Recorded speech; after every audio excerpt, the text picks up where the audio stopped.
If you are watching this video, you are most likely someone who, in the past, has submitted a class to a conference and was not picked.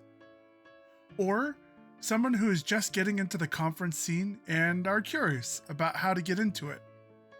Or maybe you are a seasoned veteran who is just taking a peek to make sure they're staying on top of things. Or perhaps you're a conference organizer for a new or old event looking to see how everyone else is doing it. Or maybe you're just plain curious. Great news, this class is for you. This is Pitching to Conferences, and I am Jared Quan. I'm an award-winning author and Twitch affiliate.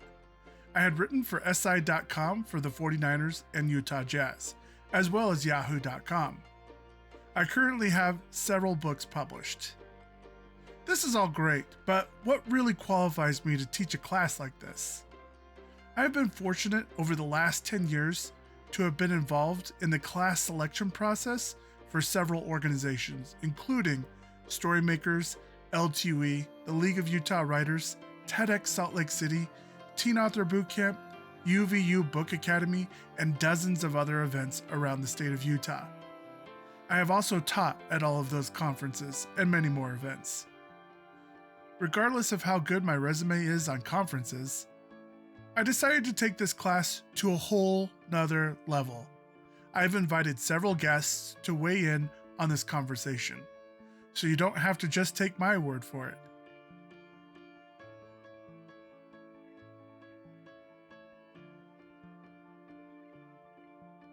During this class, you are going to learn best practices to submit to conferences.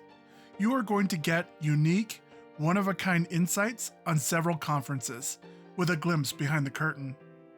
I have condensed over 5.5 hours of interviews to help you be successful. So the video might be a little choppy, but that's because I wanted to make best use of every second.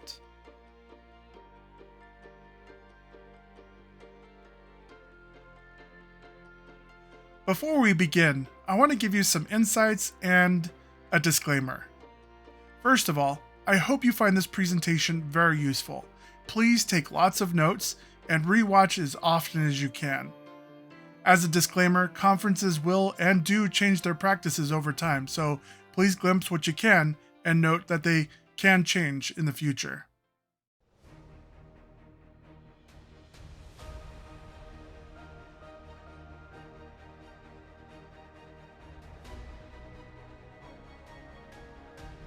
I'm Charlene Holmberg. I am a best-selling author of fantasy and romance fiction, including The Paper Magician, the Spellbreaker series, and the Wimbrel House series. I am published in over 20 languages. I also co-host a podcast called Your Mom Writes Books with Caitlin McFarland. That's me. My name is Caitlin McFarland. I am also a fantasy romance author. I'm the author of the Dragonsworn trilogy. And I work for Chapters app that publishes romance, basically choose your own adventure stories. I'm a full-time writer for them. So let's talk about this, pitching classes to conferences. Like, what kind of efforts do you put into that? For me personally, I don't pitch a class that I don't already have an outline for. It's kind of my rule of thumb, because if it does get chosen, I don't want to get, deer in the headlights. So I always plan out all of my classes ahead of time. I would say you want to pitch what the conference wants, but that's number 3 on my list. Because number 2 on my list is I pitch classes that I would enjoy teaching. Because there's things out there that are really great to know, like how to make your first 5 pages shine. But those things don't make me happy. What makes me happy is talking about writing, like kissing scenes and stuff like that. And so those are the kind of classes that I pitch. I try to pitch classes that I feel passionate about, something either that I'm working on personally and have done a lot of research on, or something that I feel like I can do a lot of justice to because I have a lot of experience in that particular topic. I am not like Charlie, though. I do not outline things before I pitch them. I would not want to waste my time on something that I am not actually going to teach. So I just pitch them and see what happens, because usually you have months, right, between them picking your class and you actually having to teach. So, conferences aren't so frequent that I don't think that you couldn't keep those straight if you kept an organized schedule, or even just wrote on a calendar, teaching kissing at this conference. Now, Charlie, when you mentioned outlining, like, what does your outlines typically look like for a conference class? I mean, it's not anything special. It's just a bulleted list. So I will think like, okay, I want to teach a class on writing emotion in fiction. So I just open up a Word doc and I just word vomit onto it. What's everything I know and everything I would want to cover in this class. And I write down everything I can think of, and I sub-bullet it. I might organize it. It will depend on the day. But, and I just see, like, if I have like a page, I think that's enough for a presentation. Then I would submit the class. I mean, I write a pitch for the class too. So, like you're pitching a book almost. And so I would look at what I have enough so I can pitch the class, and then I would pitch the class. If it gets picked up, then I would organize it a little bit better. I am kind of curious, as authors gain a little bit more success, the rules change when it comes to pitching at conferences, which is great. How many pitches would you say you each have would pitch on average to a conference you really want to go to? I really want to go, probably like 5, I would say. Like, if I want to make sure I want to get into this conference, I would probably pitch 4 or 5 classes, and I would pitch classes that I know have done well in the past. Yeah, same. I've pitched 5 classes before. I don't think I've ever done more, but if I really wanted to go, I would, especially if there were 5 topics I felt like I could give relevant information on. Mm-hmm. When you have your unique topics that you want to pitch in your 5 classes, for instance, do you find that like they're pretty unique, or do you feel like they kind of fit, like somebody else is probably pitching the same class like 2 or 3 people are? Yeah, I think I would say 80% of the ones that I come up with usually have some kind of unique spin on them, because again, my goal is to enjoy creating this class, not make it a chore to teach. But I have basic classes too that are just like world building or magic systems. And in that case, a lot of people teach world building and magic systems. And I would say, what's actually interesting is with the world building is one that I get asked to teach a lot. But I would say very early in my career, when I submitted classes on world building, they did not get picked up. And now they do, or they will be requested of me because I've proven myself as a teacher and being good at that thing. Originally, if I was earlier on and people didn't know who I was, I would have to pitch it in such a way to make me stand out from everybody else, because world building is such a broad topic, right? If there's a conference of 500 people, like 50 teachers have pitched world building, so I would have to make it really specific, like world building mood and tone. I'd have to come up with something creative, but like of the Middle Ages, but Eastern, something interesting and different that people haven't heard before to stand out. Because if I just pitch world building and learn how to bake setting, like I'm probably not going to get picked up. I think it depends. I've had some really unique classes picked up. I've taught a class on textiles before because I'm also a professional seamstress. And I know that conferences like Storymakers will have those specialty classes a lot, which I think is really fun. So if you do have an area of expertise outside of writing that is relevant to writing, I think that can be a really fun thing to pitch. However, I've also taught a class on cleaning up prose, necessary because there are those basic classes that are kind of for the beginner track that everybody needs. So, I think when you're coming up with pitches, if you're going to pitch 5 classes, you might as well pitch one that's kind of a basic class, and then some, that are a little more niche. I also think it can help, like Charlie said, once you have a reputation, and not just in what you teach, but also in what you publish, people are more likely to ask you to teach a class in something that they've read your book and they go, wow, this person is really good at romance. They're really good at world building. They're really good at, this particular aspect. So pitch classes that apply to like what your strengths are within your own writing as well, I think. Yeah. I also think it depends on if you have like a smaller versus a larger conference. Like if I'm going to a smaller or newer conference, it's easier to pitch basic craft classes. But if I'm going to a larger / more established conference, they're going to want to see newer things. There's those conferences that take classes, and then there's those conferences that take panels. when you have panels at a conferences, some conferences let you pick your panel members and some do not. So if I am submitting a panel and I can choose who is on that panel with me, I'm going to say, oh, I'm going to do a panel on world building. We'll say that. And I'm going to have Caitlin on it, and I'm going to have Trisha on it, and I'm going to have Catherine Purdy on it. And I know that these people are all really good at world building. Then I know all I have to do is come up with 5 to 10 seed questions, and that's going to be an excellent panel because everybody knows what they're doing. If I pitch a panel and I cannot choose what's on that, then I feel that it's going to be a lot more on me as a moderator to make sure that everything stays on track and make sure we're talking about really good things, because I don't know what to expect until I get there. So panels, the thing with classes will give you a lot more useful information than a panel ever will. I have been on a lot of panels. I think when I select panels that I want to participate in, I'm looking for things that again, it's kind of the same as classes, things that I feel passionate about, niche areas of interest, because I know that I'm more likely to be selected for, like, here's a panel on like My Little Pony Friendship is Magic. I know about that, not everyone's going to be on that panel. We're going to talk about building intercharacter relationships. Like that's kind of what I look for really, is what do I know about, what can I truly add to if I'm involved in that conversation, and what are my areas of interest? My thoughts are that when you're balancing which classes are chosen for a conference, it's nuanced and there are a lot of different needs you have to consider, and you have to consider what is being pitched versus what, like what that one person pitched in addition to what every single other person pitched to you. I don't, even as a New York Times bestselling author, I would expect to teach 14 classes, or, I think that it's nuanced. It's, honestly, like go to conferences, talk to people. Volunteering is a really, really great way to do it. Conferences are always looking for volunteers. They need people to hand out pamphlets. They need people to set timers on the rooms or to introduce speakers and all that kind of stuff.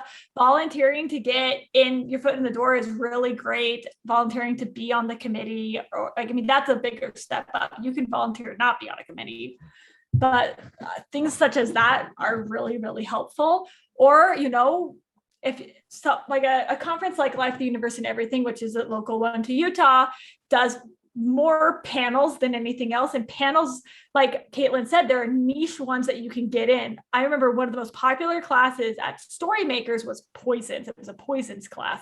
And so, if you're trying to be a writer, but you also happen to be an accountant, pitch a class or a panel about how to do taxes as a writer, or if you have skills like seamstressing, pitch a class on textiles and making believable clothing in your fantasy novels, stuff like that. And then eventually you can get into the writing ones as well. If you can get your foot in the door, you can overcome, if you're a stellar teacher, that will shine through. Be a stellar moderator. That will help a ton. Like really good moderators are hard to find. And so even if you don't even know anything about the subject, you can moderate a panel really well and people will notice that and they'll want you to do it again.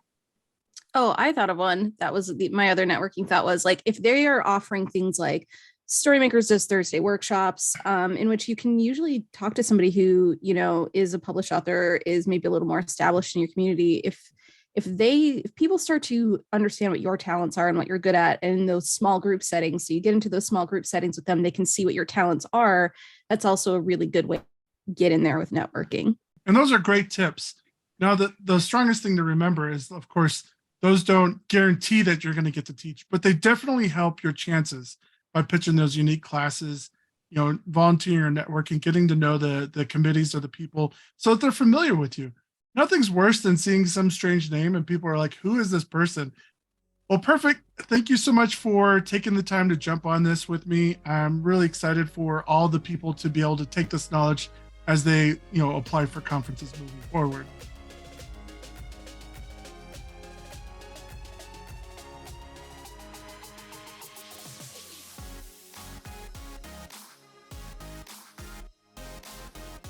So I know, Lindsay, this was your second year. When it comes to like what we look for in the classes, how would you shorten that up? How would you explain that to people? So, when we are picking classes for story makers, there's a lot of things that go into it. When we're building a schedule, we're not only considering what classes sound fantastic, but we have to make sure that we have, a balance of plot classes versus character classes versus kind of those wild card classes. We want to make sure that all the categories are represented, that we have offerings for indie as well as traditional and hybrid authors, that they all three are represented. So that's something that we, of course, consider. So there's a lot of things that go into it. We also consider, like, okay, well, we want to make sure that we have lots of choices for lots of different instructors. So we can't have one instructor teaching, like, 10 classes or whatever. So that's something else we consider is, maybe there's like 5 classes that are all on the same topic that are all fantastic, but we only can pick one of them. So we have to, kind of battle it out on, is this instructor already teaching? Is this instructor taught before? Because we want to make sure we're giving new instructors a chance as well. Those kinds of things. So there's a lot that goes into it behind the scenes. And we had, nearly 800 submissions to choose from. Like, how difficult was it to pick out the classes that we felt would be better than another class that was kind of similar? I almost feel like there was like 3 categories. Like there were for sure ones that were no, there were maybe ones, and then there were yes. And I think that was like during reading them, I remember thinking, okay, yes, for sure. This, like, I want this as a class. This is an amazing pitch, an amazing story. And other ones that were just like, like it's something I'd seen before or something I didn't feel like the pitch was very good. And then the ones that were just in the middle where you're like, okay, this is a good pitch, but there's either something wrong with it or not quite what we're looking for. So people wanting to pitch classes, what do you recommend? Do you recommend they do like a lot of really different stuff outside the box, or what they're good at? Like, what advice would you give? So something I noticed, we've had a lot of, like, we want new, we want different.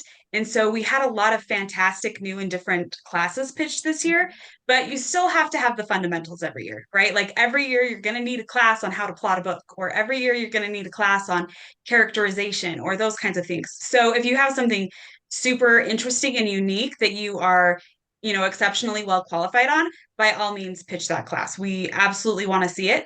But if you are fantastic at some of the fundamentals, make sure you're pitching those classes too, because we need those every single year. We started off by looking at the classes without the authors' names or bios. We really wanted to see if those classes could stand on their own. And it was kind of neat to see which classes made it through to the second round, where we did add the names and bios back to see, obviously, that same thing. Are they qualified to teach this? I've taught at Storymakers many years as well, and you put a lot of time and effort into each of those classes. So we want to make sure that the instructors are being considered as well. So I loved that. I thought that we had a really interesting mix of classes this year, and that we had some really interesting things that we brought to the table. So when it comes to people looking to submit, but what would give them the greatest chance of being accepted? What would you two say if somebody brand new were submitting to Storymakers for the first time? What in their pitch or piece of work that would help them get a little bit extra, maybe into that second round of consideration? almost treat it like a query or a back of the book blurb. You want to, like, what do you want this class to accomplish? When people walk out of this class, what do you want them to go away thinking? And let us know why you feel that you're qualified and excited about teaching this class. And a lot of times we would have a fantastic class, but there would be nothing in the bio saying why they were qualified to teach that particular topic. And we would do a lot of research. I mean, we would Google, we would look on YouTube for videos to see if they had taught on the subject. We would look at their website, look at their books. We really put a lot of effort into it. But if we couldn't verify that they were an expert on that class, then we couldn't justify putting them on the schedule and having them teach that at our conference. So I would say for sure, make sure that you are really telling us why we should pick you over any other instructor to pick that class. Absolutely. And it's there's nothing crazier than doing research on somebody who had submitted a class and sometimes they were a mystery. No website, no LinkedIn, Where's their social media? I'm not even sure if I'm looking at the right person because it could be a pen name. And we would scramble around to really make sure we were doing it justice. Just to kind of summarize there, make sure that you thoughtfully plan out your pitch. It's really helpful if you actually put social media or, I don't know, a website. So it's easier for us to gain that visibility. So it's easier to do that research so we can move through it quickly. And we came across this multiple times where you might be a really good editor, but we're inviting professional editors in the industry to come also and teach classes. Be a little bit aware of which classes you're picking. If you have some context as what's going into the conference, you should still pitch an editing class. Don't not pitch it, but also pitch more than an editing class. Pitch multiple classes from different angles and points of views going at it. I think that would really help. Also, we don't need a poisons class every year. And not that we don't want those to come up. We do want attendees to see those, but we also want to make sure that they're not getting the exact same. We don't want a Groundhog's Day experience, right, with the conference. You don't want to see the same thing every year. For those attendees that come every single year, we want to make sure that we are offering stuff that's new and fresh and different for them. But we also have to make sure we have those fundamentals and those basics for the new attendees, for the people who have never come before. Else people should definitely think about when pitching classes is we need everything from very basic to advanced. And I don't want people to feel frustrated or upset that they got rejected from Storymakers. With so many classes, we have to narrow it down. Just know that if you got rejected from Storymakers, it doesn't mean you'll never get into Storymakers. Keep pitching to us. But I would strongly recommend to start pitching to lots of conferences. Start getting that experience under your belt and maybe even record some to put on your website. So when we're referencing something, we could see, okay, this person is very dynamic. They're going to be a draw. People are going to love this teacher, this class, no matter where we put them. That would really help sell you along with your bio and your pitch.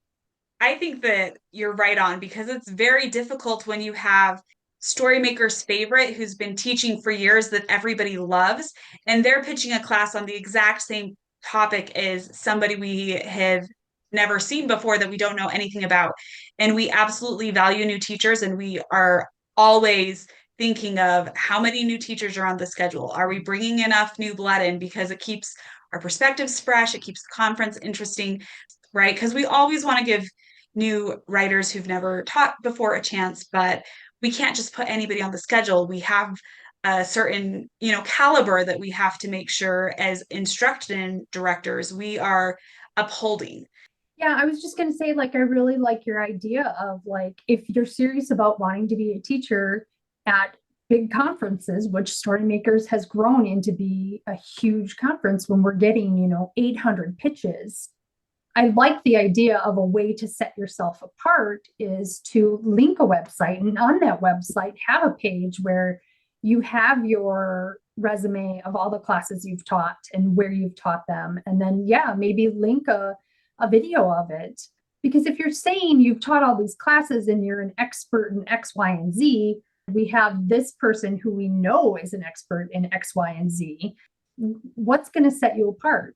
If you want to volunteer for the Storymakers Committee and then eventually volunteer to be on the instructors team, we definitely recommend people get involved to understand the overall process. Because even though we're working on this segment, picking teachers, we're also working with Thursday workshops. We're also working with intensives. We're also working with, keynotes. We're working with all the different pieces that are all moving that different groups are over. So it's this key piece of it still is connected to so many other moving parts in the conference. So there's an opportunity, if you volunteer for the conference, to learn more about how those pieces work. So if you ever decide, hey, I want to jump in and do instruction, then you have at least somewhat an idea of what that looks like. And this is such an important part of the conference. To be trusted with this is a big honor. Well, perfect. I'm gonna wrap up this interview, and I'm so thankful for you that you took the time to do this on top of everything you do in your busy lives. And by the way, everybody, they are busy.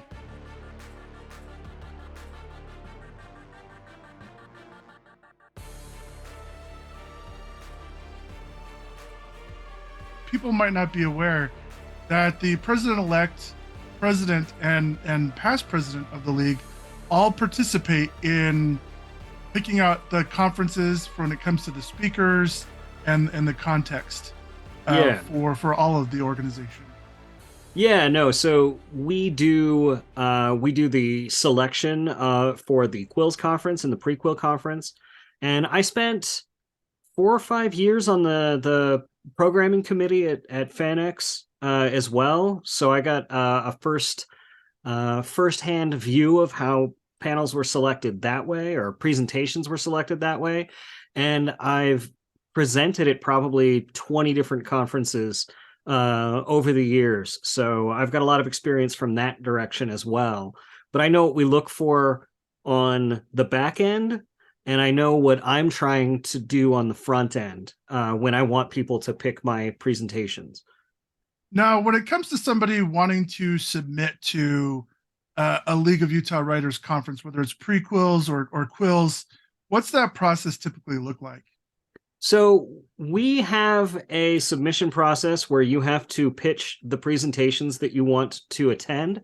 We tend not to do panels anymore, except for what we'll do is once you've submitted your presentations, and part of that information is all of your credentials and what you might be good at and your ideas for presentations. Once you're in that queue, we'll start deciding on what panels we want based on the guests that we have, and we'll put you on those panels or ask if you want to be on those panels. So when I was at FanX, we were really trying to move in that direction where we were trying to fit the best experts possible on the right panel topic to make it so that it would be the most engaging use of an audience member's time. So for the league, though, what we're looking for in presentations is an outline of your presentation, what it is that you want to, what you hope people learn from that. We ask for handouts or your slide presentation as well, so we can evaluate that as part of that. And once all of that is in our database, the selection committee will go in the back end and look at all of those and evaluate those and pick the strongest candidates based on that. And sometimes we will pass people over, not because we don't want to do their stuff, but because someone more qualified might be offering the same stuff, or it was very similar to panels or presentations that we had the year before, or it's just like publishing, right? Where there's 100 reasons why your presentation might not get picked, and they might not have anything to do with you personally or your presentation or the strength of it or anything like that. So once we go through and evaluate those and we look at our schedule grid, we figure out how much time we have and where we can place people and where we think they're going to be used the best. And then we send out invitations to say, hey, we really liked your presentations and we'd like to see you there. We've changed things a little bit. In the past, we used to not make a minimum of the amount of presentations we were asking from folks. But since our conference, we spend a lot of money on our conference, bringing in agents and editors and things like that, and feeding everyone, whether that's at the banquet or whether that's at our networking lunch or anything like that, that we found that we were spending a lot of money with people who were just doing one presentation because they would get sort of free access to the whole shebang. And so we're asking for 3 presentations from everyone just to economize a little bit. And that can be a challenge for some folks who feel really only qualified to teach one thing. But submitting 3 presentations lets us have some flexibility, because if we think you're going to be really great on panels, we might only have you teach one of those presentations. So it's sort of a balance, and each conference has to weigh those things. What value is this person going to bring to the conference? How much are they going to promote the conference? Are they going to raise the profile of the conference, or is our audience going to be looking for the things that they're going to teach? Now, there's 2 things in there that I absolutely love. Now, the first one is that you require the outline or a handout for the class that you're pitching. That's one of the unique pieces to the League of Utah Writers that many conferences don't ask for. which I think is invaluable. As you and I both know, oftentimes writers will like spaghetti shotgun ideas and they actually have no real idea how that's going to apply. And then it doesn't translate cleanly into the class that they end up teaching, right? Yeah. No, it's definitely something I've found to be really useful is I've definitely been to conferences where I had to do that spaghetti shotgun approach and just see what sticks to the wall. And then they'll let me know 3 weeks before the conference that they picked one of these presentations. And all of a sudden I've got to build it from scratch and go, wait, maybe do I have an hour's worth of content for that? But this also helps us evaluate things, right? Like it helps us evaluate if I've got two similar presentations, I can look at the handout or I can look at the slide deck and say, I think this one's going to be more complete in the information and more valuable for the audience. And so you want to just make sure that your slide decks are dialed in and that you're pitching stuff that you have experience doing. And I would say that it's valuable for you, even if you're submitting to a conference like this. There are more and more conferences that are moving in this direction. And don't feel like it's a waste of your time to build this presentation of this slide deck, even if the conference rejects you or isn't able to use you, because for one, you're going to have learned your subject better. And for two, you'll be able to have that ready for the next time. One thing I do is I keep for every presentation I've done or built a slide deck or an outline for, I keep a document that has the title and the description of that, so that anytime a convention invites me to come and they say, well, what can you teach? I send them that document with all of those ones I have stuff already prepared for.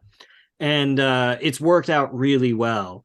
And it saves me a lot of work in the long run. So none of that work is ever wasted, even if one particular convention or conference doesn't happen to use what you've submitted. Now, the second part I wanted to kind of seize on that I don't want you to give away your secret sauce, but something that I want people to understand that each conference selects classes differently when it comes to the number of people that participate in selecting a class. Now, for the League of Utah Writers, it's not just one person picking all of the classes, right? Yeah, no, it's definitely not that. And even when we were doing FanX, it wasn't like that either. We would have pretty robust debates about whether we felt that there was value in the presentation topic for the audience.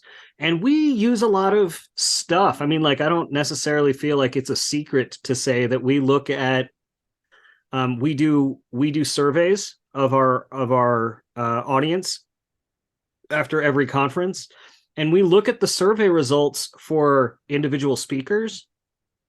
We look at the survey results for the topics that they wanted, and we survey them about stuff they want to learn. And the league does a survey every couple of years too about what our membership needs to learn. And so stuff that fits into those sort of categories sort of get that jump ahead, right? If it's something we're hearing a lot of feedback from our membership that they want to learn, we're going to bring it in. If it's something that was really well reviewed in the past and more people wanted to see it, we're going to bring that in. If it's a speaker who got really, really solid notices from our previous surveys and they've offered us a new topic, we're going to be more likely to bring that in. But that's not to say that if this is your first time submitting, that we're going to hold all that against you. But, you know, if it is neck and neck between a known quantity and an unknown quantity, the known quantity might get edged out a little bit, or edge it out a little bit. It's funny when people will pitch maybe one or two classes, in this instance, 3 classes, but they're pitching 3 classes. They already kind of know that they're okay in those topics. But if I'm pitching, zombie apocalypse stuff, and I know that Jonathan Mayberry is going to be the keynote speaker to that conference, that's one of the things that might make it so that my class is not going to get picked over a class from Jonathan Mayberry, right?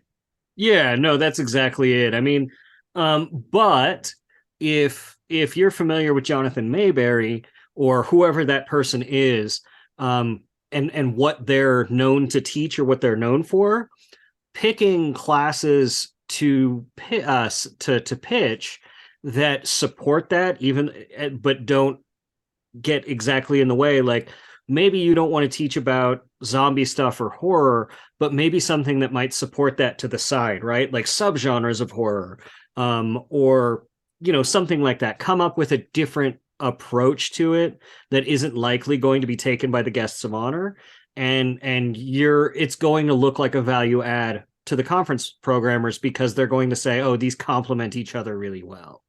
So if I wanted, let's say I was a brand new writer, I want to, but I mean, I've published or maybe even unpublished, and I'm looking to teach at one of these conferences, what would give me the best chance of getting picked for prequels or quills? Well, I will say for our conferences, prequel is a much broader conference. It's much easier to get your presentation picked for prequel, to get your your first shot at being able to teach a class.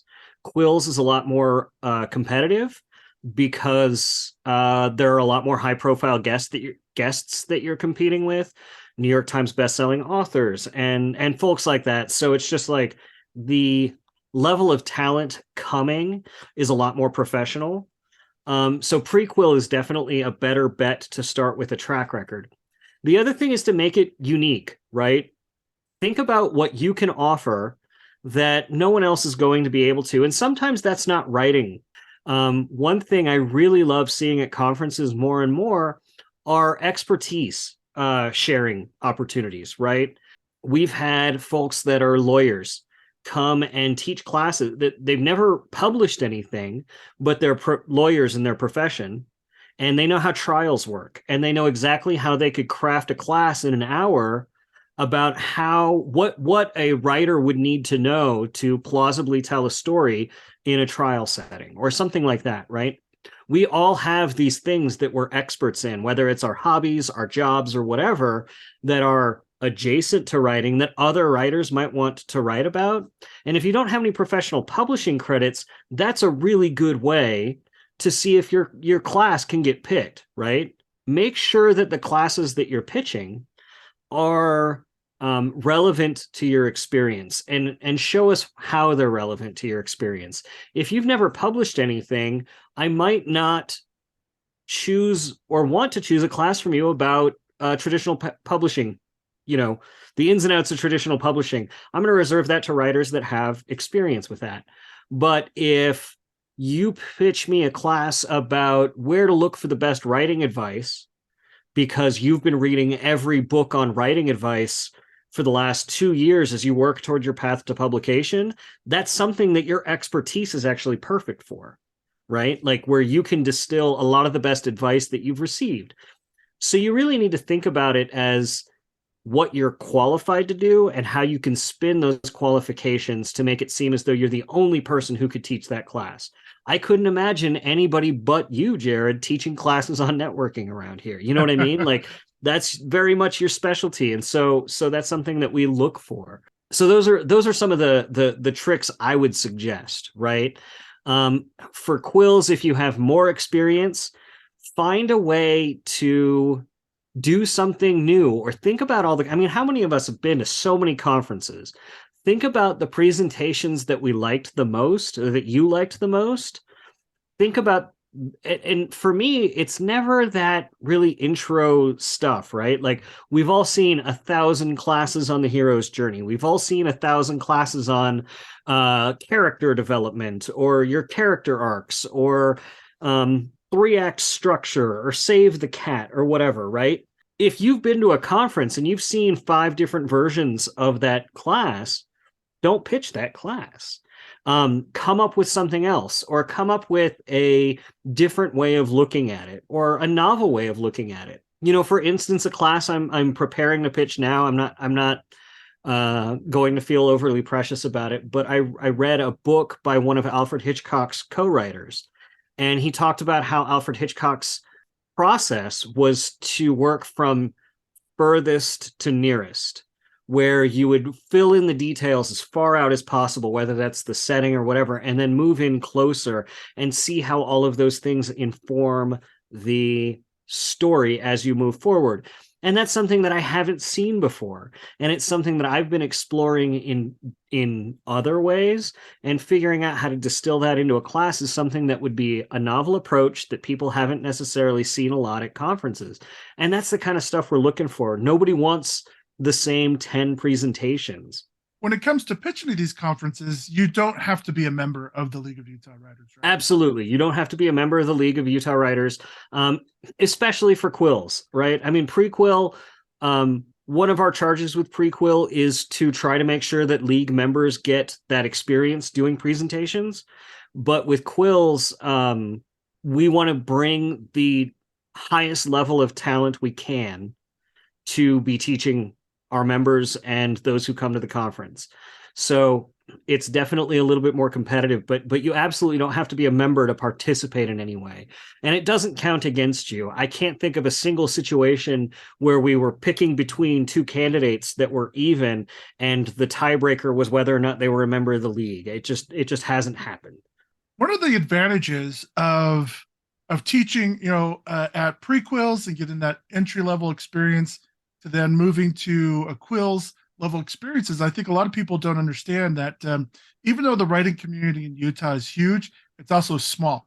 Like, everybody recruits from each other. They count each other's experience, and they really look for those things. And there's many even regional conferences that look for this type of experience. So it's not surprising to have somebody teach a pre-quills, work their way up to teach at quills, to teach at a conference like Storymakers, or be at LTUE, then Storymakers, then FanX, then a regional conference to a national conference even, right? Yeah. No, I mean, I've done this. I've been doing this a long time, and I've done conferences around the world, actually. I'm in fact, as we record this, I'm leaving for Europe in a few weeks to teach at a Star Wars conference, actually. And I'm teaching, it's the same thing in the world of Star Wars, right? Bringing something new, bringing novel experience to it, because there's plenty of Star Wars experts out there, right? I'm nothing special in that regard. So you got to come up with a novel way of approaching it. But yeah, and across the country, right? I'll be doing this at StokerCon this year. I did it at StokerCon last year. I do it at conferences like conventions like DragonCon, or the Gen Con Writer Symposium in Indianapolis, and places like that. So it definitely scales. And I do, like, if you're going to the local regional conferences here in Utah, it's very likely you're going to see people like me or Jared on the faculty pretty much as a given. And one of my favorite things is people will apply for just one conference or just two conferences. And of course, I recommend they apply to all conferences just for the practice and the feedback. And you never know when you're going to get accepted if one rejects you. But one of the neat things about these different conferences is, and the league in particular on this one, is how accessible all the other guest presenters are to each other. I mean, just like all the conferences, there's green rooms, but depending on the size of the conference, for like LTUE, which I absolutely love, but there are so many presenters at LTUE, the chances that you're going to get to sit in the green room and rub elbows with the person you really want to is kind of a shot in the dark. A little bit, I mean, definitely better than if you're just attending the conference. But for conferences like the Quills conference, where 99% will hang out in the green room, where you get that chance to have those intimate conversations, which can help you even take your game to the next level when it comes to either pitching conferences or even in writing skills, right? Yeah, absolutely. And I would say at any conference you go to, you are missing a networking trick if you're not visiting the bar afterward. Even if you don't drink, right? Like, you can get soda at the bar, but that's where so much of the getting so much of that networking, that getting to know the other guests and the conference organizers and things happens. There have definitely been conventions that I attended, had been friends with because I'd networked at other conferences with some of the writers, and then met at the bar or wherever that after hours place was, the convention organizers, and then got to be invited to the convention the next year, the conference the next year. Knowing the organizers or meeting them in those social settings is another really good way to be on their radar and having a good reputation too. It's the same thing with publishing, right? Like if you're a nightmare to work with, or if you talk poorly about people, or you are just sort of difficult, right? That word travels around, right? And so you might have the best pitch in the world. If I heard a story that you chewed out service workers and didn't tip at the last conference you were at, and then the conference organizer had to go do a lot of damage control because of you, I don't care how great your presentation pitches are, you're not going to get picked for the conference because we don't want that attached to it. I don't know. That was the weirdest scenario I could think of off the top of my head, but no, I mean, there's definitely stories of people who will abuse sort of the volunteers, or not act professionally, or will blow off panels. There's definitely New York Times bestsellers that I've seen blow off panel after panel after panel. Like they get invited, they agree to do a certain number of panels, and then don't show up to them. They're not getting invited again, no matter how many books they've sold. You know what I mean? So be professional, be easy to work with, show up to all your stuff on time, and you're going to have an easier time getting through that. Attendees of prequels and quills attend all the other conferences, right? They go to LTUE, they go to FanX, they go to Storymakers, they go to all these other ones. So if you do really well at this conference, you get picked up at another, these people will come seek you out because they already know how good you are too. So it's also building up that social group that will follow you from one conference to another to attend your classes, and which makes it a funner experience for everybody in general. Yeah, no, it's definitely, at least with the regional conferences here. Well, it is everywhere, right? There's a community of people there that if once you become part of that community, it's a great thing. And I've got conferences that I go to all over the country where it's sort of a different community at each one, but it builds that same sort of thing, right? There's friends I have that I only see at one or two conferences a year, and we're part of that community, which is awesome. Well, thank you so much, Brian, for taking the time to walk through this. I'm really excited for people to have the chance to apply at the conferences. One of the pieces of advice I always give is, if they're more curious, like if they keep getting rejected by all the conferences, besides asking questions, one of the neat things, of course, is by becoming more involved in those conferences, they can understand the process even better and get that clarity that some people are looking for, to make sure that they're putting their best foot forward.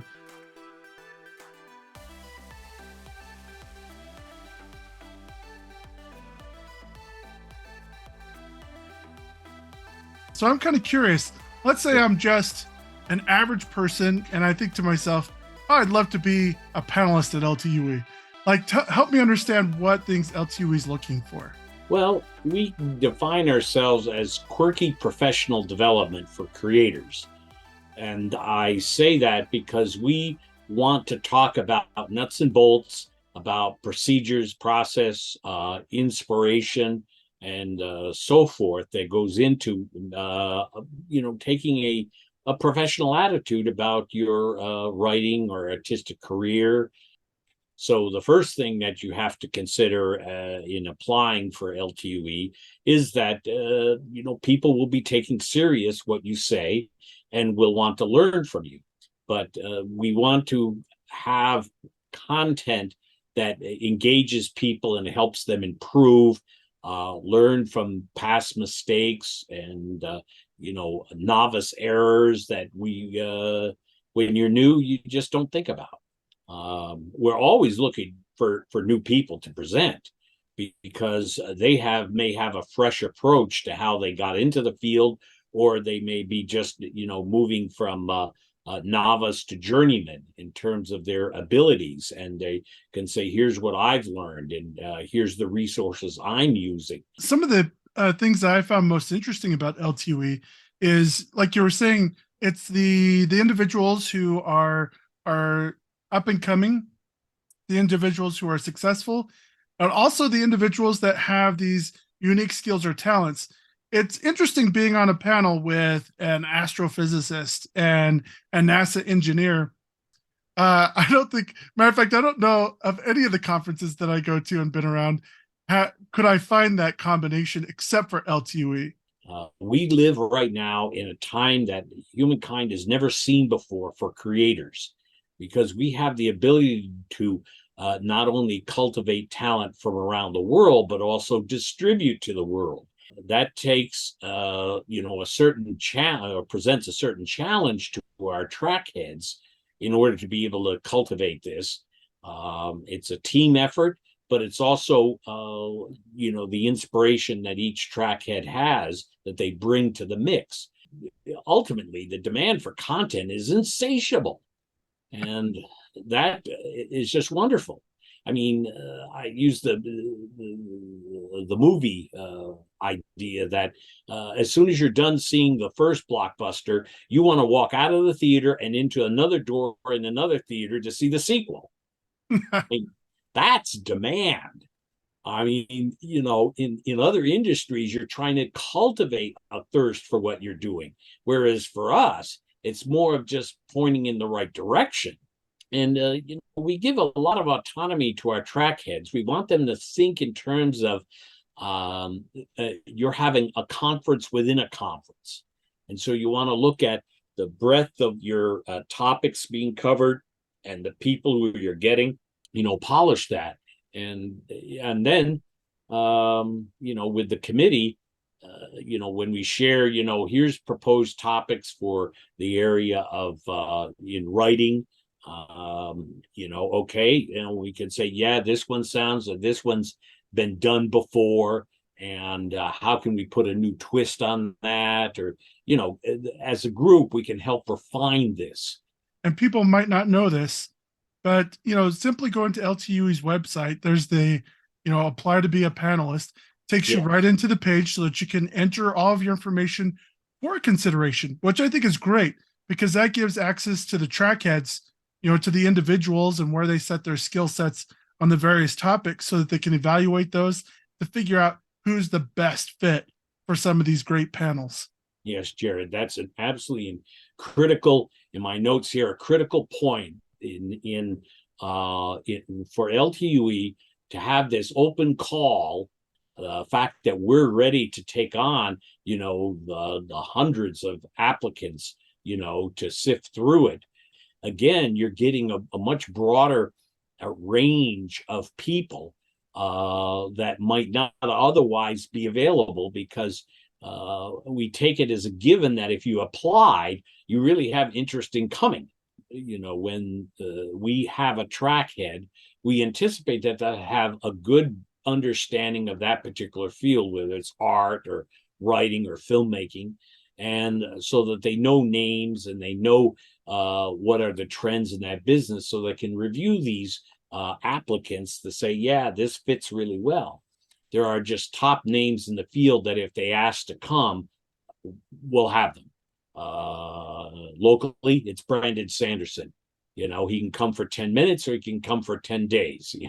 We'll take right whatever he wants. I could say Jared Quan would be an excellent example here of a seated, because your competency is well known. And then there's just the topics that come up abruptly. The issue of artificial intelligence and how it's being used to generate creative works, that just appeared on the radar in December. And so we were very fortunate to recruit a gentleman who is well acquainted with this technology and could present it. There's some really neat perks to being a panelist at LTUE. That's one of the things I wanted to briefly touch on. Not only as a panelist, you get to go to the conference for free on the days that you're teaching or on a panel, which is excellent. LTUE is one of the places where they scout for talent to come invite to their conferences. So when you get a chance to be on a panel at LTUE and you do really well, there's a chance that you're being scouted to go to even be invited to a regional conference or bigger conferences as well. Mm-hmm. I think the biggest thing at this point is kind of recapping a little bit. If you're looking to be a panelist at LTUE, the first thing you got to do is, of course, fill out the application. They don't know what they don't know. Yeah. It's helpful if you've done Mhm. some classes or had some presentation experience, so that when you get up there in front of a class of 30, 40, 50 people, that you're not overly nervous, that you feel a little bit confident. We get it. People will be nervous no matter what. But just a little bit of practice would probably be really helpful at that point. And then make sure that when you submit your application, that you make sure you put accurate information on what your background is and what your successes are. Mhm. Exactly, exactly. If you don't know one of us on the committee, well, certainly and even if you do, your best bet is to by filling out the call, which will appear usually in early August for the coming February. Well, excellent, Dave. Thank you so much for taking the time to talk with me. I'm super excited for people to learn about how they can participate in LTUE and other conferences.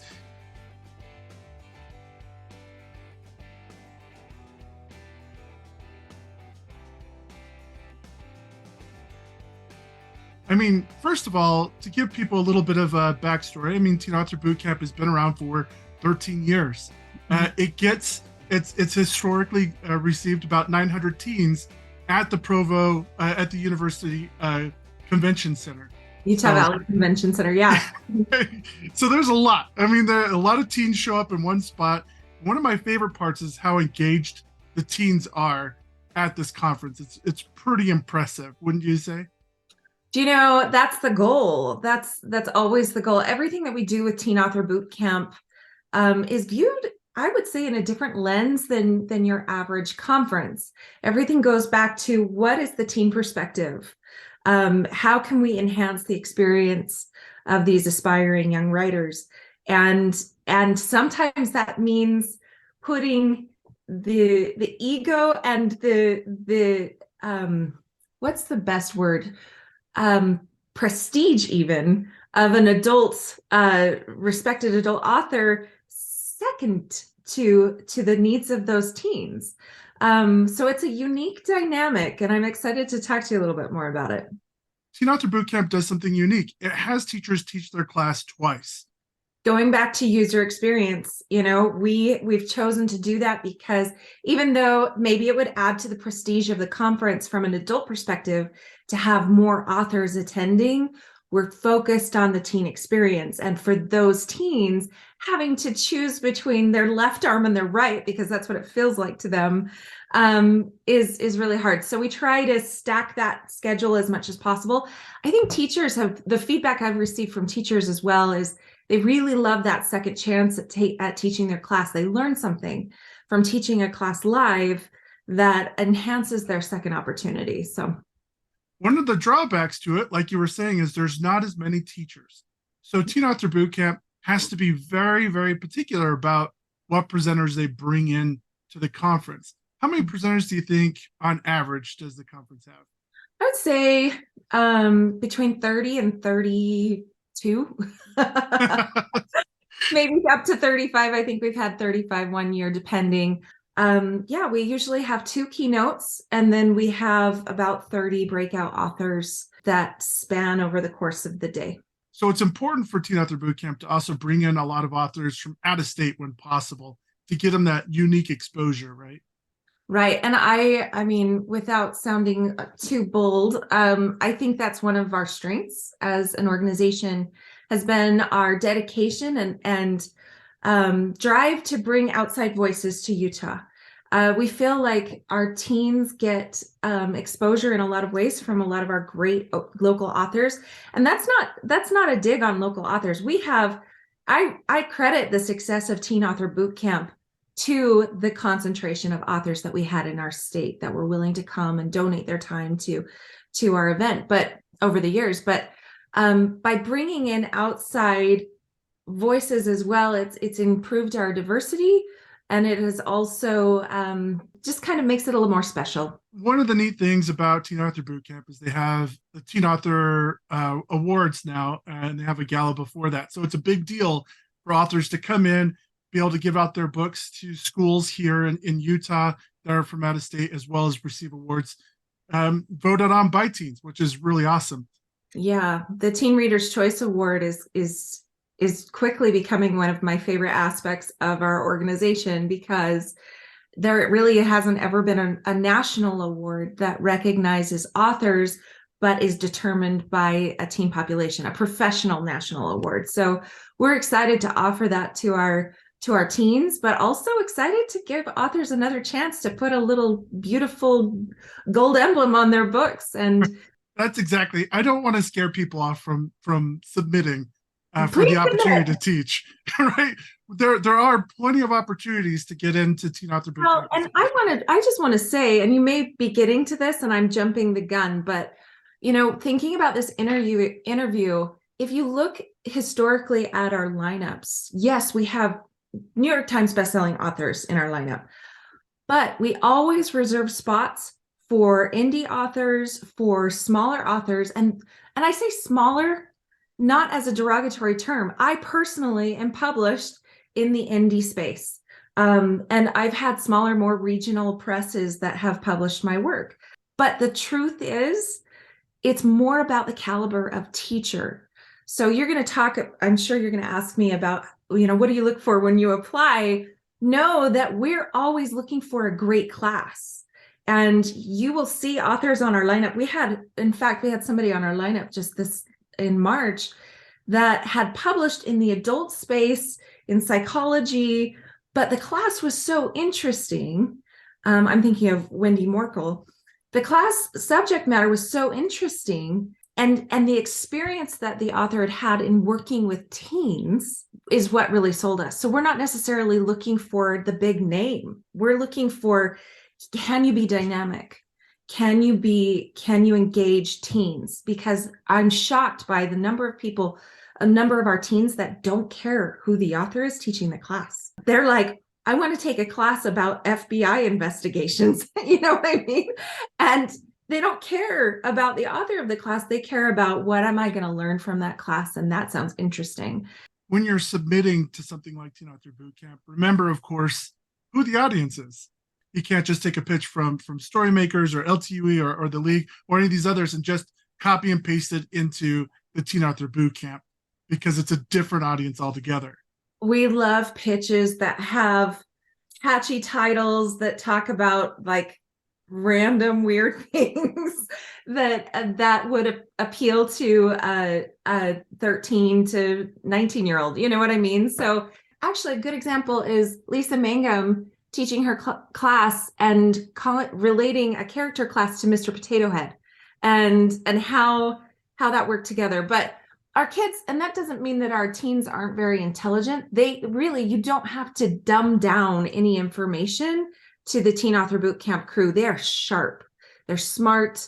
We need advanced classes as much as we need basic general writing craft classes, but the title needs to be really catchy. The description needs to be fun and talk about, they love metaphor. They love anything that really just good writing, taking a subject matter and approaching it from a creative angle. And teens love theme as well. I had a great class once that was taught on first chapters that was inspired by Mission Impossible. and just talking about how to dodge and deflect, some of the pitfalls of writing a first chapter. And it was brilliant. It was smart. It was entertaining, which that's a big key for us. It was fun. It was engaging. Those are the things that we want. We don't want orators at Teen Author Boot Camp. We want people that will get the kids writing for short stints, engaging, interacting. They want to talk. They want to participate. And so it is a different class setup a little bit, I would say, than like a Storymakers or another adult conference. When people submit to Teen Author Boot Camp, the committee has to go over it very carefully to make sure that they're vetting the teachers, to make sure that they have both the experience and the know-how to teach the class that they put in there. One of the things I'm sure you would agree we recommend is that take the opportunity, make sure you get chances to teach at LTUE or Storymakers or the League or at libraries or different places. Get yourself out there and get the practice really in, because coming to Teen Author Boot Camp is an awesome experience, but it's also, I hate to say it's not necessarily a one-time experience, but it's hard to keep coming back because Mhm. we want to make sure that we give the teens also a diverse experience and not just the same like 2 or 3 authors every time.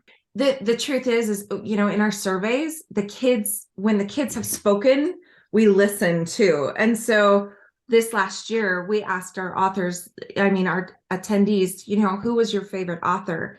And the author that they said has come to TABC consistently for the last 5 years. And do you know why? Because they're always the number one author that's chosen, number one or number two author that's chosen in our lineup. And so it's a no-brainer in that way. But you're right, for the most part, because it is so limited, on November 11th, we will be hosting our first ever TABC Weber. We're going to need authors for that event. So there's growing opportunities. Other ways to be involved with us too. We do monthly webinars for middle grade and for young adult authors. And so that's a great way for us to see your teaching style and how you engage. Even though teaching online is different, it still gives us a chance to see your personality come through a little bit. I have invited people to come and teach a teen author boot camp who on paper you wouldn't think would be the likely suspect, but having seen them teach a class, I say, wow, I need that person at teen author boot camp. And I'm never disappointed when I go off of somebody's personality. So those webinars are a great audition of sorts too. When the teen author boot camp puts up for submissions for either teen author boot camp or the upcoming August 11th Weber teen author boot camp, November 11th. November 11th, where can people find where to submit? If you go to our main website, there's a button that says get involved, and that is the surest way. We open submissions for our main event, our teen author boot camp Provo event, in August, September, and then it closes October 1st every single year. So if it's September rolls around, you're applying for teen author boot camp, come to our website, teenauthorbootcamp.com, and then you just click get involved, and it'll give you all sorts of ways that you can be involved with us. A great way to network too. If you're an author trying to get a foot in the door in our writing community here in Utah or nationally, Teen Author Bootcamp is a great intimate way of doing that because there's a smaller group of authors. That green room is very intimate, and we invite our volunteers to hang out in our green room with our authors. So you can be sitting next to Marie Lou or Holly Black or Christopher Paolini or whoever's keynoting at Teen Author Bootcamp, and it's no big deal. I highly recommend it. And that too has become kind of a hard thing to get your foot in the door because our volunteers keep wanting to come back. So if you really want to volunteer, you have my permission, just this class, just you guys right here, email me at jen@teenauthorbc.com and say, can I get a referral to volunteer at Teen Author Bootcamp? And if you send me an email and I forward it on to our volunteer head of our volunteers, you will get in. So if 400 of you do that, then you won't get in. I can't make that guarantee. But usually if I can give you a recommendation, you'll get in. Well, to summarize everything, to give people the best shot to get into Teen Author Bootcamp, first of all, make sure you have experience. Put yourself out there. If you want to understand how the conference runs, volunteer for the conference so that you can get a better chance to see what it looks like from the inside. Be prepared to speak more than once if you're selected, and make sure that your topic is fun and catchy, especially to the teen audience. Yeah. Interactive, think workshop more than lecture. We want new voices at Teen Author Bootcamp. And I love this class, Jared. I think it's brilliant. If you have any other questions, I recommend reaching out to Jared or myself and letting us know, just like with anything, if you really, really are motivated to come and teach at our conference, shoot us an email and say, hey, I want to get involved. I'm in meetings all the time with people that send me those types of emails, and it's really interesting how we can plug people in very simple but meaningful ways into our organization. And we're not trying to hold on to this and just make it ours. We want TABC to belong to our whole community. So those are my parting words, and good luck to you guys. Good luck with your writing. Thanks for having me, Jared. Awesome. Thank you.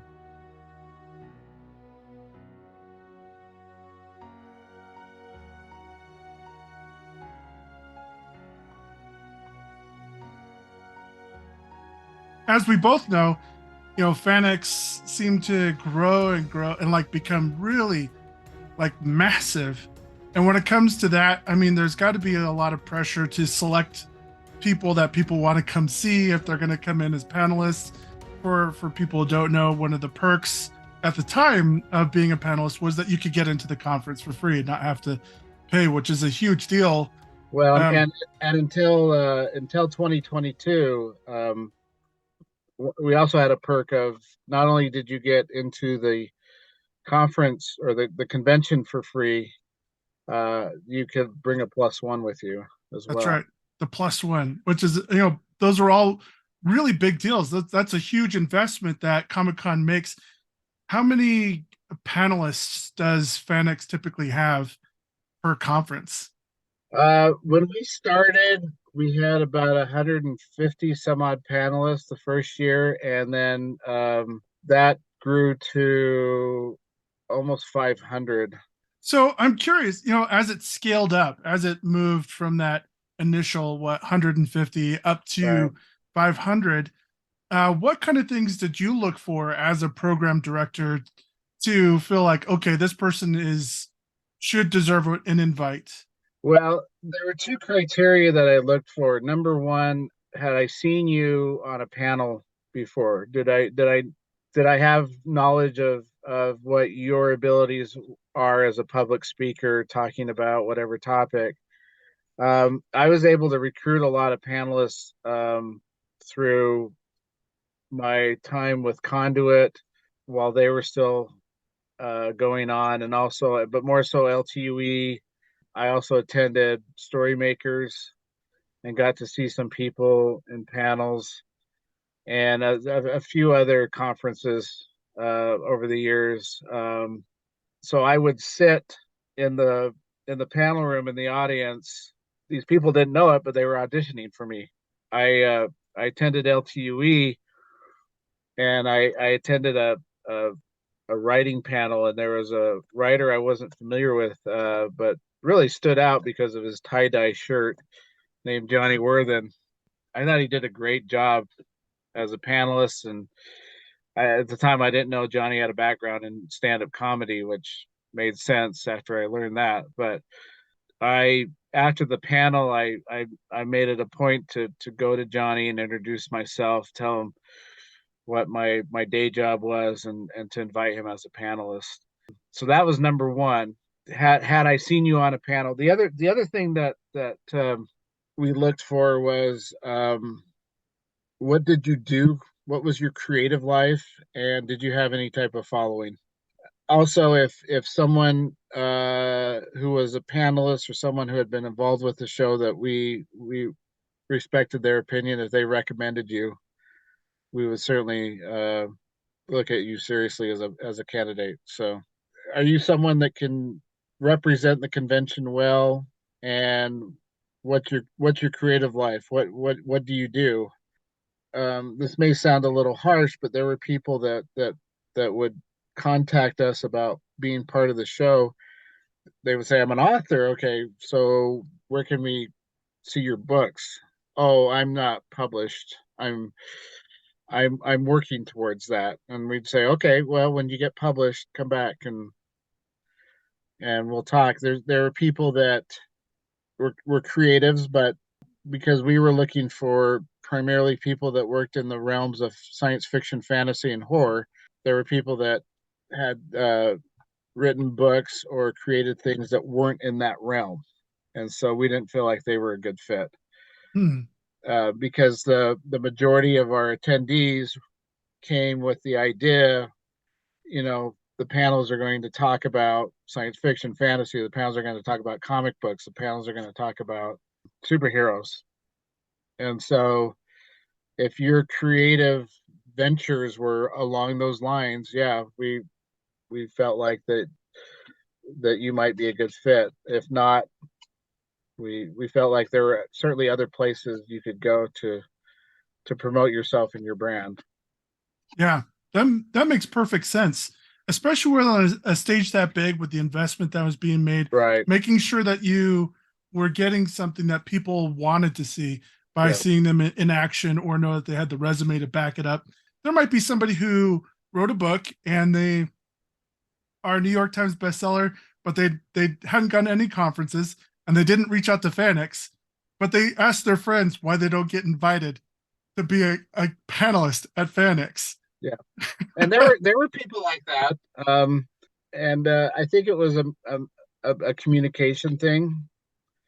They weren't on our radar, and it wasn't like we were snubbing them or ignoring, what they've accomplished.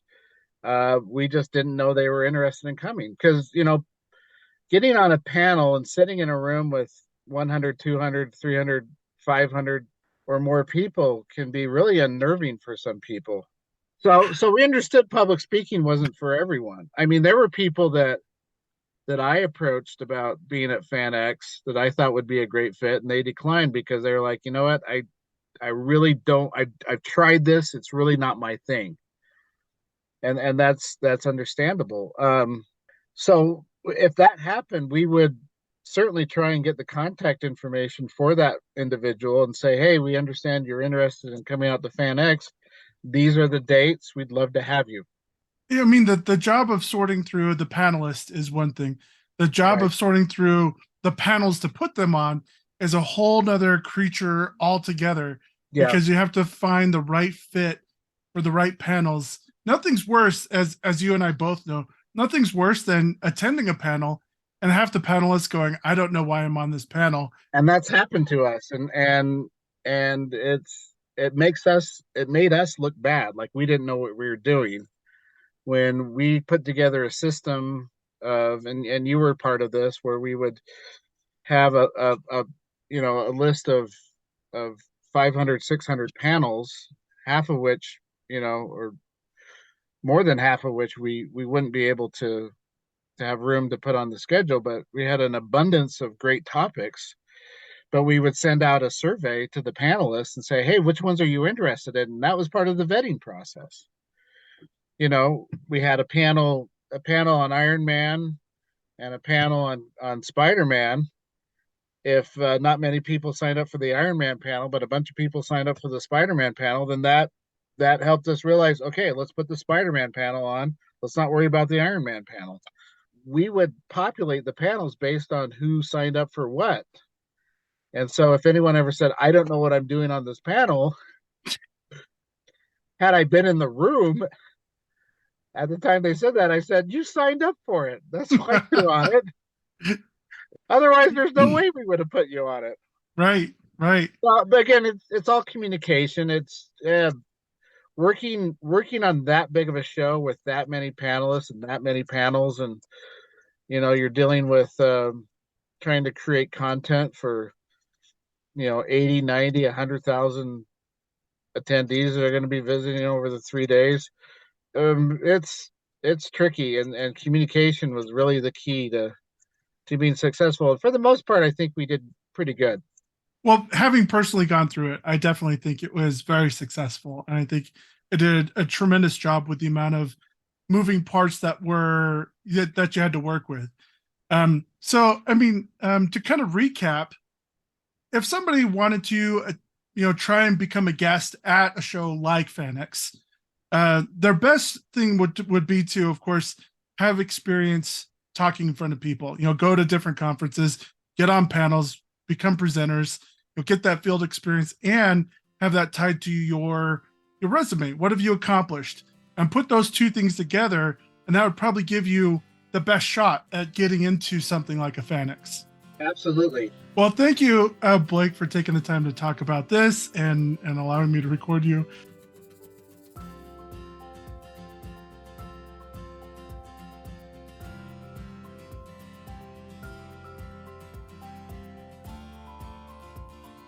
For me personally, being involved in TEDx, and as everybody knows, the quality of TEDx speakers is very high. I want to say like the highest when it comes to how the requirements to get there and what the output should look like. Does that sound fair? It does. I think some people equate TED Talks with inspirational talks or their own kind of telling their own story. But TED looks for very specific things. They have things that are specifically asked for and things that are specifically not. And then TEDx Salt Lake City really does a lot of honing and making sure that we're complying with TED standards. But also we just want to help people give the best talk of their life. Well, one of my favorites is we encourage a lot of people to submit strong ideas. But really, I mean, when we say strong ideas, we're talking about, like a concept or a direction, and not just like, hey, I want to encourage people to be happier. Does that sound right? That is absolutely right. A lot of what we look for it is something that's a little more unique. There are thousands of TEDx events across the globe year round. So there are lots and lots and lots of TED Talks available online, which I'm sure if you go online and look, you will see. But a lot of times what we're looking for is more of a unique idea or a fresh take on an old idea. We also want to look for things that are helpful and solution oriented that people listening can take into their real life as a solution for a problem. We definitely want one that you're passionate about, and maybe even one that could realistically change someone's point of view, or at least open their mind a little bit. And so we're looking for a lot of very pointed things. Now, when it comes to submitting to TEDx, people can be intimidated. They might think, I need to have a ton of experience speaking, or I need to have this talk perfected before I submit. What kind of advice would you give to people looking to submit to TEDx? Well, first of all, TED actually is it's very specific as far as its policy about this. It literally says on their website that a TEDx event is not a platform for professional speakers, such as motivational speakers or professional life coaches. Its purpose is to give a platform to those who don't often have one. So you don't have to have tons of experience to give a TED Talk. Also, we have a very extensive coaching program where people work with you one-on-one to hone your idea, to craft your talk, to memorize your talk, and to present it on stage in a way that really reflects what you're looking to get across. So you can be just open to coaching, being coachable, if that's even a word, and that feels like that could be enough. Just having a great idea and being coachable is pretty much most of what we're looking for. Over the many years that I've been involved in the organization, it's really cool to see individuals who come in and they might start the process with zero public speaking ability and super nervous. And the final project, when they get up on stage, they're very confident and they're very clear, and their talks are excellent quality. That's one of the neat things I think people need to understand is the staff with TEDx Salt Lake City is not going to let you fail. We're going to do everything we can to make sure you succeed. Absolutely. And everybody roots for you. I feel like from our coaches to the audience, when you give your talk, everyone's really rooting for you. And we have been very successful in helping people craft their best talk because we have several talks over our years that have been featured on TED.com. And we have many that have gotten more than 2 million views over the years as well. So we really do try very hard to make sure that you're just given the best talk of your life. For TEDx Salt Lake City, the standard is held so high that there's not cue cards, there's not a teleprompters. We help you memorize your talk. We help you dial it in and make sure that it's concise, but also that you deliver it with that genuine feeling that people watching TED Talks are looking for. First of all, TED likes to fact check everything. So we try to craft everything ahead of time so that if you have stats or numbers or figures or things like that, we can double check them before they even get on the stage. And then when they go to TED.com, they double check figures as well. So we like to make sure everything's really honed and accurate, but also we just like you to be able to really feel like you can express your idea without relying on your notes. And we keep our talks fairly short. The TED standard is no more than 18 minutes, but we tend to be around the 10 to 12 minute mark. So we offer a lot of different ways to help you memorize them. We even help memorize with some of the staging and the body language that we rehearse ahead of time, so that people know if they're moving from this spot to this spot, this is the chunk of their talk they're going to be talking about, and so on and so forth. So there's a little bit of memorization and adding that to the body language that just helps it come across very, very polished and also very passionate. A lot of people rehearse together, they practice together, they get to know each other's speeches, they become good friends with each other, and you get to meet so many amazing, unique individuals during the process that become really lifelong friends for your journey forward.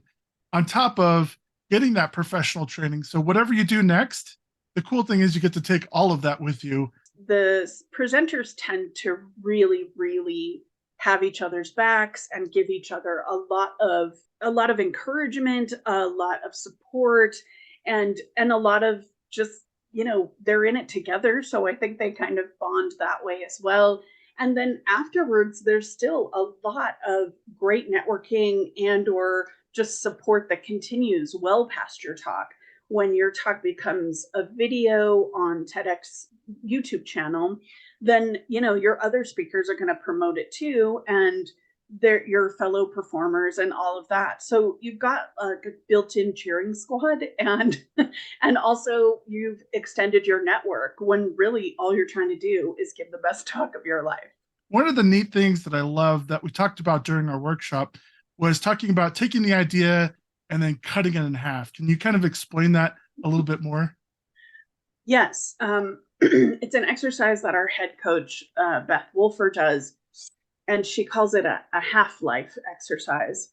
So she basically says, if you had 30 seconds, you're riding in an elevator, for example, if you had 30 seconds to say what your talk is about in a way that would make people want to hear it more, then, kind of pare it down to that 30-second little summary. Then take it and pare it down to 15 seconds and see how that goes. And then take it down to just 5 seconds and see how that goes. And then if you can, just get it down to like 2 or 3 words and see if that works. And just paring down those ideas really helps you get to the heart of what you want to say and the heart of your message, which then, really speaks to other people and really resonates with them, makes them intrigued, piques their interest. And so it's a really good way for you to just kind of think about what you want to present and how you want to present it. And then it helps your application be much more pointed as well and much more focused. Yeah, I think that some people might think that they need to be extra clever during their submission process. And I need to add a dozen flowery words, and I need to expound on this and use. One of the neat things about TED's rules, and really at TEDx Salt Lake City, is really where we know that we need this to be available for the broad audience of the country or the world. And that means not using, college level wording in right. your presentation, right? Absolutely. We try really hard, and we have many tools to be able to help you simplify the language of your talk, not to dumb it down, but to make it much more accessible. And our general rule of thumb is that we like talks to be at about a 9th grade reading level. And so if you do like lots of multi-syllable words, that's okay. But, using a ton of them isn't necessarily more TED than not. So it's the simplest language can get across things just as well. So it's not necessarily necessary, and it's not always more impressive, to use those words. Picking through the different people who submit, the process isn't just one person picking through a whole slush pile, right? Initially, we have the curation team going through applications to eliminate ones that don't comply with instructions or TED standards, and also that you're a local speaker. We like to focus on ideas from Salt Lake City and its surrounding counties. So they are Salt Lake City solutions, even if they end up being applicable beyond that. Applicants who are chosen will submit a 90-second video for the second round to expound on their idea and to tell us a little bit more about it. And then the entire organizing committee, which is upwards of 20 people, gets together to kind of vote or to weed out what seems the best presentations. And then the curation team sort of solidifies the lineup depending on what we're looking for. We're definitely looking for things along our theme. We have a different theme every year. We're definitely looking for local people. We're definitely looking for talks that are unique. And we're also looking for talks that are not going to be violating. There's really only 4 guidelines from TED. One is just that there's no commercial agendas. They're not looking to, sell things from the stage or promote anything. They also really don't want political agendas or inflammatory rhetoric. They don't want religious agendas, and they also don't want bad science. So if there is claims made using scientific language, they should meet things like be able to be tested by the scientific method, be able to be proven, had experiments done to prove them, studies, that kind of thing. And we ask you to provide sources as well if that kind of thing comes up. But for the most part, yeah, we're just looking to make sure that we're complying with TED standards and looking for just the best and brightest talks along our theme.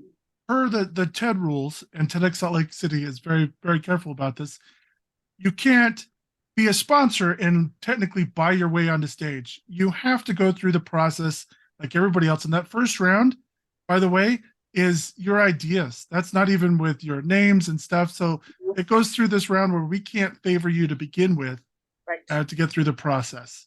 Yep, we vote on the ideas alone. We don't vote on who did it or whose idea it was or anything like that. And we're just looking for a really good mix. There's a lot of people who, after they spoke at TEDx Salt Lake City, their careers have taken off, or whether it's professional speaking or in higher executive positions, partially because of the high profile status that this gives an individual. So that's why we work so hard to make sure it's perfect, because you really only get one shot at this, right? Absolutely. And aside from the fact that you can say you gave a TEDx talk, which in and of itself has a bit of cachet, people can put links to their talks on their CVs or resumes.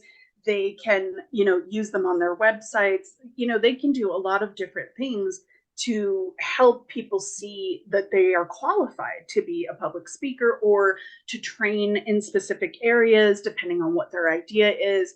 And so, yeah, there's a lot of great opportunities that come and have come to many of our speakers because they were on the TEDx Salt Lake City stage. If you want the best chance of being a TEDx speaker at Salt Lake City, you need to have that unique idea. Mm-hmm. Don't go, follow the rules. Boy, that's a big one. Just read the application and make sure that you follow the directions. But then, be prepared. When you're selected to be a TEDx Salt Lake City speaker, we need to help you be successful. And that means, training sessions in person to be able to help guide you, both shape your talk and your the way that you deliver it. Like you were saying, posture and things like that. Mm-hmm. But having all of that in mind would give you the best chance to be a TEDx Salt Lake City speaker, right? Absolutely. That was well put. Well, perfect. Thank you so much, Jennifer, for taking the time to speak with us today. You're so welcome.